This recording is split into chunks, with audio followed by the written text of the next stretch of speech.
Eric released his grip. The yoke began to move on its own, and the MX-60 continued closing on the fleeing vehicle. Despite her earlier complaint, Emma skimmed the edge of the platform, only barely missing a collision. "I don't want to test the latest scratch repair capabilities," Eric noted. "You're both out of control." Gia looked out the window, a hint of a smile on her face. For all her desire to stick to the rules, there was never a lot of fear on her face. Eric appreciated that. He could always educate a naive but brave woman, but it was much harder to instill courage in a coward. Time in the service had taught him that. "I know exactly what I'm doing," Emma assured them. "The question is, does Eric? I'm presuming there's something else I'm supposed to do besides follow the flitter?" The suspect's vehicle spun on its side and passed through a narrow slot formed by intersecting walkways. Emma matched its move with ease. Eric's stomach lurched. It was a good thing he'd had a light lunch. After taking a deep breath at the same time Eric's stomach clenched, Gia turned toward him. "She's right. What exactly is your plan?" Her eyes dipped to her legs and the concealed panel beneath them. "Shooting him with that cannon you pretend is for people and not something that should be classified as field artillery?" "It is a rifle. It just happens to be a huge, ravenous, and expensive-to-shoot rifle." Eric shook his head. "He's making this easy for us by heading lower. If we can just get him a little lower and find an appropriate stretch of the shadow zone, his grav field should be enough to keep the car intact." He pointed at the suspect's flitter as it passed through a cloud, and then slipped between two buildings with only a few meters clearance on either side.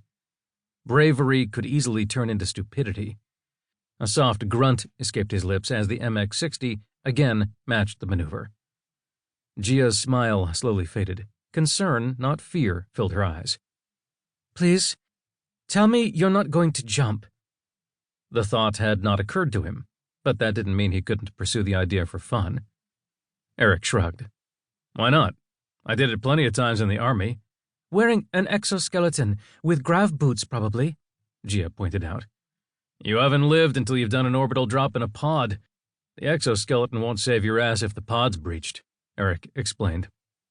Gia stared at him. "You're just messing with me, aren't you?" "Emma's driving. Not like I have to pay that much attention, and I don't need an exoskeleton for what I'm planning." Eric reached under his duster to his holster. He grabbed his pistol and ejected the magazine. After removing it, he slipped in a new one with a blue stripe on the side. "Don't discourage him from jumping," Emma interjected. "It might be interesting. He'll probably survive. Or is that a maybe? Is maybe less of a chance than probably? Very funny, you two," Gia sighed. "We just have to try to box the suspect in until other units can get here." She looked down for a moment, her brow furrowed in thought. "Taking out 1 or 2 grav field emitters will put him on the ground. And that is something you can do, Eric. I've seen you do it before." Eric pressed a button on his door. His window slid down, the air that was rushing past them almost deafening. He jacked up his voice so Gia could hear him, almost yelling. "I've got a better idea. I need to test something." Gia stared at him. "You're not going to jump through the window, are you? That doesn't make sense." "Nope, not jumping out, not today." Gia let out a sigh of relief, then yelled so he could hear her. "Good to hear. I never know what you're going to try." Eric flipped off the safety on his pistol. "Remember when I sent the request for the department to install the EMP?" "Yes. What about it?" "They officially denied the request this morning. They don't care that I'm using a private vehicle for cop work, but they won't upgrade it. So I made other arrangements to accomplish the same thing." Eric switched his gun to his left hand and stuck it out the window. "I went ahead and got myself some disruptor bullets." "That'll make the drop uncontrolled," she argued, looking ahead of them to see where the flitter might crash. "I know. Just need to find the right place to do it." The fleeing vehicle rose at a steep angle. Emma brought up the front of the MX-60 to match, jostling Eric. Gia looked down at the LiDAR and jerked her head to the right.